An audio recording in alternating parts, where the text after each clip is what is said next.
Hello everyone, welcome to another late night Wandering Quill book impressions episode here on the channel. I am your host, Gilbert Garcia, otherwise known as the Wandering Quill and the Wandering Scribe, and today we'll be reading and reviewing Origin, Book 1, Parallax by Matt Conant and Lauren Cipollo, the duo who I featured in my June lineup of guests. Or rather, I should say May. Well, correction. Now, this story is an interesting one. A conspiracy threatens everyone in the colonized worlds, only they can stop it. In a distant future where advancements in cybernetics and gene-splicing have resulted in dozens of variants of the human species, three individuals find themselves entangled in a conspiracy that dooms everyone. Paige Angstrom is a fierce and loyal peacekeeper who yearns to shield her sister Volara from a life of corporate-indentured servitude. Hemlocke Shaw is a gene-splicing engineer who tirelessly searches for his missing eco-activist wife. And Emrald Re is a no-nonsense bounty hunter who embarks on a mission to find a vanished wastelander named Lewis DuCane. And amidst daily power outage, vanished civilians, and stalled terraforming projects, the trio unearths a cover-up of epic proportions. And this revelation sends shockwaves through their lives, forcing them to confront their own identities and become unlikely heroes in a struggle against the very architects of the Terran race. So, without further ado, let us begin. Chapter 1. You can't save everyone, Paige thought, as she dropped into the massive exhaust tunnel. Probably not, but at least you can try and save Volara. Then again, what does she expect to accomplish in the next 30 hours that she couldn't get done over the last 14 years? For starters, allowing her sister to tag along into a fusion generator wasn't exactly teaching her about personal responsibility. She wasn't even sure if it was a step up from the off-grid courier gigs she had been pulling for the feeds from the feds. Still, it was Paige's last day on the planet, and this was today's assignment, so she didn't feel she had much of a choice. She blinked, glad she brought goggles. Rusty air blew past her left to right, and she turned her head to the silhouette of the enormous fan at the end of the corridor. Enormous but stationary, Paige's stomach wrenched. Her years as a technician before she wound up on the system's Peacekeeper track taught her not to take fusion reactors lightly. A blocked exhaust meant a big problem. Systems probably didn't want to risk cleaner bots on this one.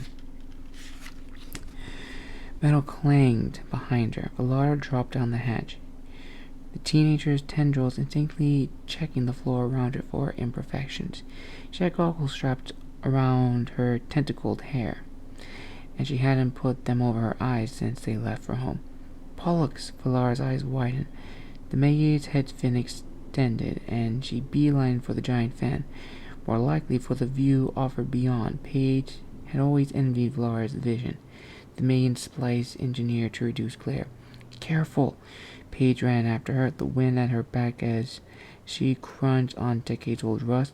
I'm always careful, came the gleeful reply.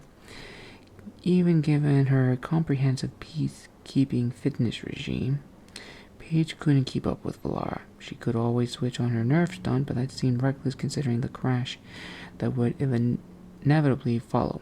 Plus, she didn't want to risk an injury and spend the rest of the week hospitalized, racking up debt. Volara slammed her tendrils into the fan to stop herself. Her already huge eyes danced with excitement, nictitating membranes flickering rapidly against the wind. Meaning Volara's eyes always felt to Paige like looking down at the ocean from a drone, a single flashlight pointing back up at her from the depths. The sheer joy in the girl's face earned her 30 seconds. Paige reluctantly turned to look beyond the fan blades. Her mouth dropped too. They were thousands of meters up. It was one thing to know it, but another to witness it. Had there been any clouds today, they'd have easily been in them. Shuttles weaved between buildings. Others streamed to and from the spaceports. Hafen was home to about 18 billion Terrans, the most any of the colonized worlds, and nearly every scrap of dry land and much of the water was crammed into all the buildings, highways, and intricately engineered green spaces. I can see home from here, Volara said, smoothing down her headfin. Her sister was smart, quick, and resourceful, but what Paige loved about her the most was moments like these where her inner child took over. Too bad it was exactly those moments system algorithms would have liked to weed out. I see it. It was a partial lie, where the highway disappeared behind the first of the skyscrapers, far from the ocean. The small orange tent showcased the edge of the worth that contained the Volara's home.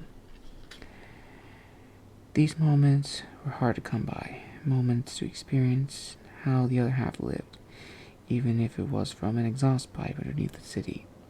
Paige took a deep breath, savoring the fresh air mixed with the grime and rust around them. The tunnel itself quaked, shuddered. Metal banged on metal again and again, growing in volume. Finally the noise stopped. The two exchanged looks. We should probably get this done. Volara nodded. Before System starts to wonder what's keeping us. Me, they don't know you're here. Paige's mind dropped back to her deployment tomorrow. Shit. Tomorrow. Impart something helpful. Stupid. Paige donned her goggles and plodded back up the hallway. Volara reluctantly followed suit, squaring her shoulders and marching solely into the airflow. I know that strut, Paige said. You're thinking about your placement. Volara squinted at her. She mumbled, as teens do when they know they're making an unreasonable request. I wish you could be there. Can't, Laura. Tomorrow I'm out. 90 days. What are you even doing? You know they don't say in advance. Screw that. Can't make an exception? Can they make an exception for you? Your rep is like 100. They should know you won't drop off grid or something. 76. And kinda sounds like you rather I drop off grid. Hey, maybe it'll be a new planet. Rins? Oh, hey, maybe Eshok. That jump point can always open at any week now. She managed to cheer herself up for a moment. Then she realized how accurately Volara had deflected that stuff out of the whole exchange. If only that were a placement skill. As the tunnel bent to the left, the tone around them changed. At first, Paige thought it was the wind. Something about the elevation. Then she assured it was the whine of the fans nearby. Huge amounts of electricity pumping through the walls, growing louder. The metal pounded, as it had earlier, even louder this time. They both held their ears. Paige readied her fingers behind her earlobes, felt the circuitry of her nerve stem kick into standby mode, lowered her hand, better to be prepared. This tunnel had been shut off for repairs. There was no reason anyone else or anything else should be in here, and Paige had been told she was the only one on this assignment here today. Surely the Corps was fueling the electronic, agricultural, entertainment needs of 50 million people. Still, something told Paige it usually did its job more quietly.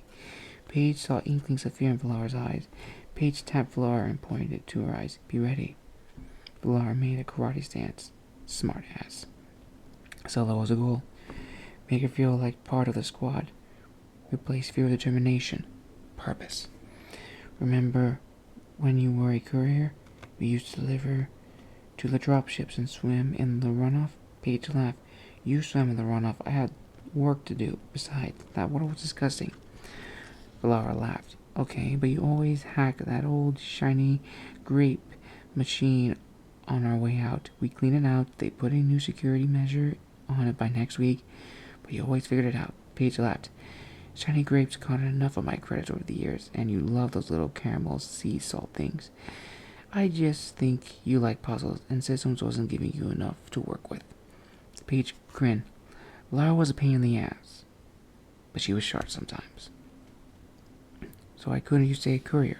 Way safer, right? More caramels. You know it doesn't work that way. Even when they had me on courier, I helped keep an eye on the home, on all of you. Systems must have seen that was the part I liked, which basically meant keeping you safe and fixing shit.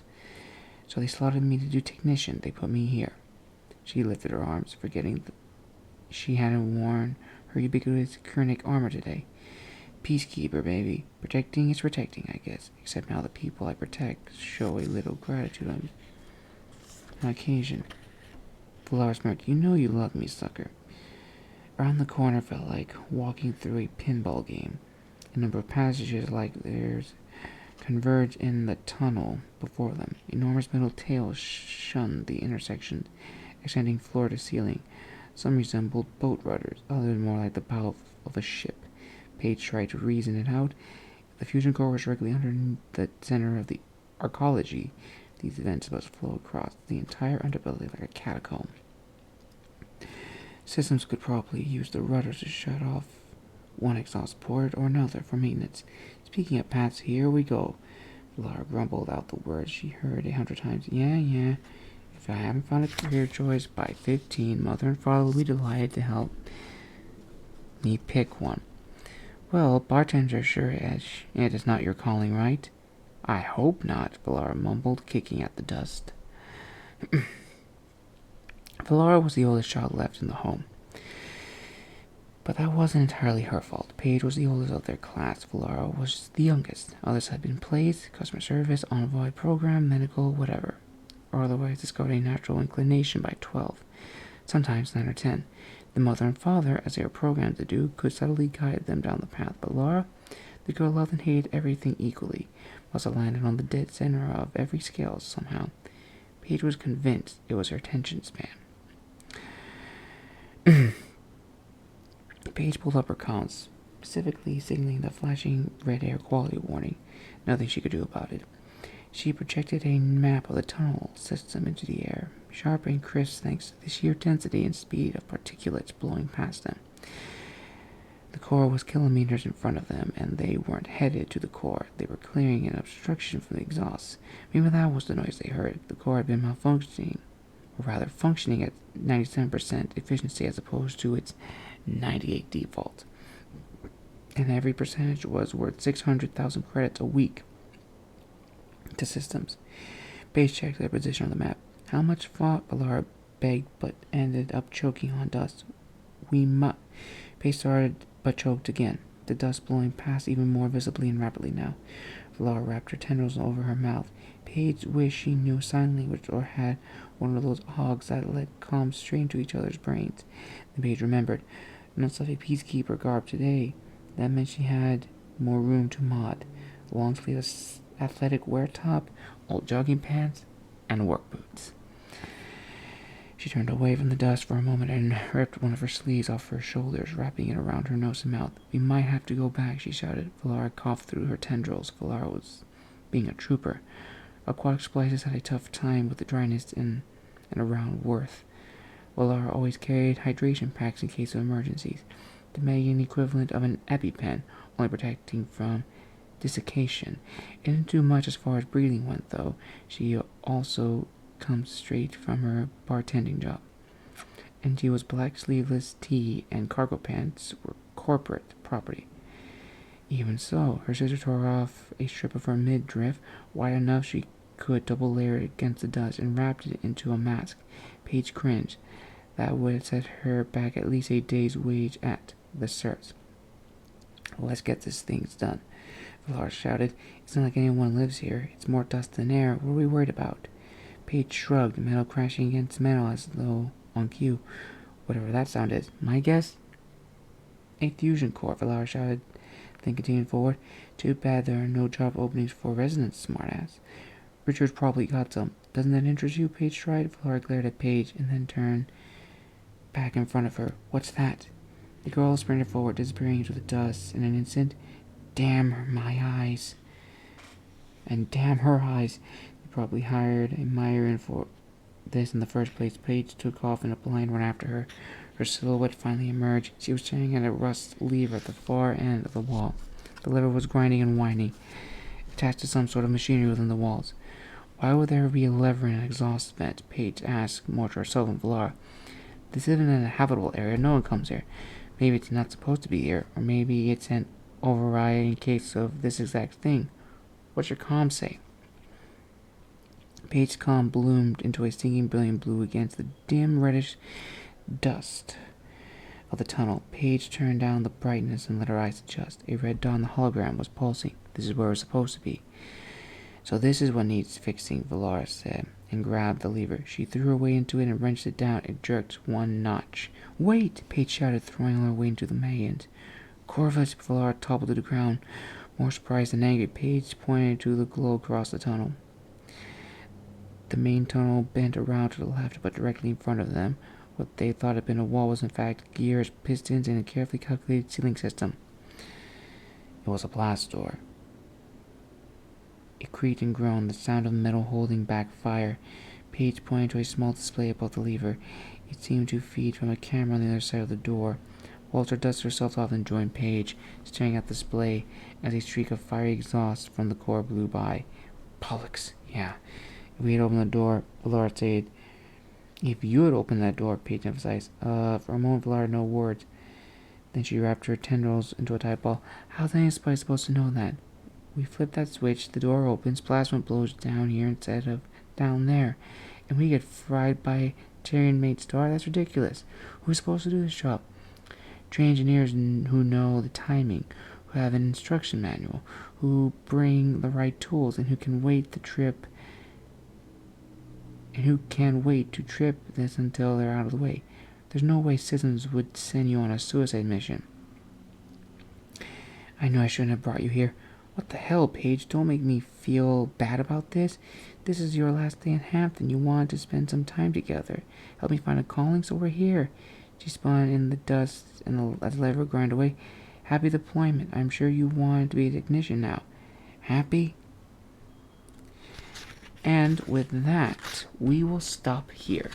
Now, this is really interesting. It gives into the world of Origin, Book 1 of Parallax. We know that these people are humans, or rather were humans.